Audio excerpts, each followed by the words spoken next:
I was interested to read an article in the New York Times yesterday, which was posted to our David Pakman Show subreddit at davidpakman.com/Reddit, which explained that Ben Carson, the Republican presidential candidate, has really been having trouble grasping foreign policy. According to his own advisors, he seems to just not get it. And this became much more clear in the last week. Ben Carson, number one, claiming that China has intervened militarily in Syria. That just didn't happen. I mean, it just flat out did not happen. And two of his top advisors said in interviews that he has struggled to master the intricacies of the Middle East and national security, and that even intense tutoring was having little effect. He is being intensely tutored, and it is having no impact. Let's take a look at that, a quote from the New York Times article. Quote, "Nobody has been able to sit down with him and have him get one iota of intelligent information about the Middle East." This is according to Dwayne Claridge, a top advisor to Ben Carson on terrorism and national security. Claridge also said that Mr. Carson needs weekly conference calls to brief him on foreign policy, quote, "so we can make him smart." And then it really got bad. When Ben Carson appeared on Fox News Sunday with Chris Wallace, I'm calling this Ben Carson's Sarah Palin moment.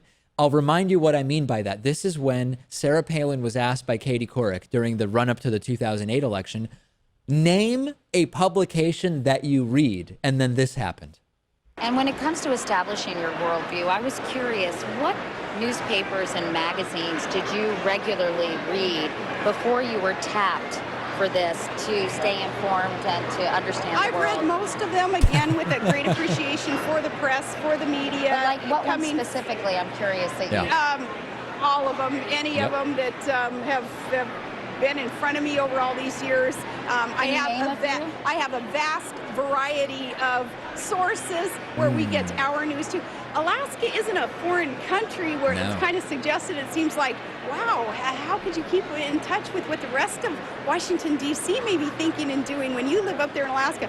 Believe me, Alaska is like a microcosm of America. Yeah, so that was gotcha journalism. As we remember, Lewis, Chris Wallace, very similarly, asking a super simple question to Ben Carson. At least it's a question that should elicit a real answer from a leading Republican presidential candidate. You say, Dr. Carson, you want to build a coalition to fight ISIS. Well, who do you build the coalition with? In other words, name a country that is a friend of the United States, right? If we boil it down, that's the question. Name a country that is a friend of the United States. Here's how it happened. It is just embarrassing for Ben Carson. I almost feel bad for the guy. Sir, controlling. If I may, let me just focus on the military component, because obviously after the slaughter of over 100 people, while all of those are important components, the military component is the most immediate one. And you have said that you would, as president, try to create an international coalition militarily to go after ISIS. How would you put that together? Who would you call first? Yeah. Well, what I was just explaining is, how we use the resources that we have. That includes some of our special ops people working in conjunction with an effective fighting force there. Those are the kinds of things that will create enthusiasm as we begin to take back the land, take back the areas, and damage their image throughout the world. But who would you call first, specifically, to put together an international military coalition?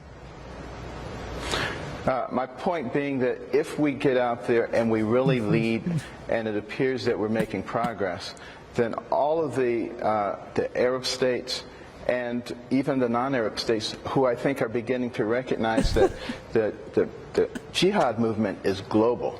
It is not just local in the Middle East. But if we fight it there, they will have to pool their resources in that area, and then we won't have to necessarily fight them here. That's what I'm saying.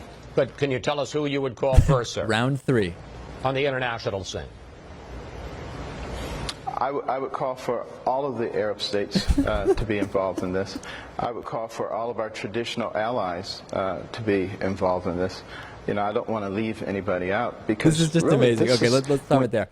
So it's the same. Sarah Palin was asked, what do you read? She said, well, I read stuff. And then the follow-up was, well, just name something. And she says, I read everything. And Ben Carson's doing the same thing. Well, who would you call? First, it's a non-answer. And then it's, well, I would call all of the Arab states and all of the non-Arab states. He would call every country, Lewis. That's who he would call. The answer here, Well, I mean, my easy answer, just say Israel. Right? I know. I was thinking to myself, you would imagine that at a minimum, you could at least name some allies we've had, right? Say, well, the UK, we would talk to the UK and maybe France. I mean, they're taking action. They've just been attacked. And of course, you can always say Israel, right? Say anything to avoid looking totally clueless. What do you read? All of them. Who would you call all the Arab and non-Arab states? Is this going to be called a gotcha question as well? I think it's a fair gotcha question, right? Because they know that he's not up to speed on foreign policy. But I don't know that. I mean, you're giving the reporters credit in that they know that this guy's clueless. He presents himself as a Republican candidate. I don't think it's a gotcha question to say, who would be in your mind our allies if you wanted to build a military coalition? Just give us a list of countries. Name a single country. Well, I mean, I think everyone knows that foreign policy is not this guy's strong suit. That's for sure. Even his advisors know. Yeah, I throw some red meat out there. Republicans love hearing about the alliance with Israel. Throw it out there.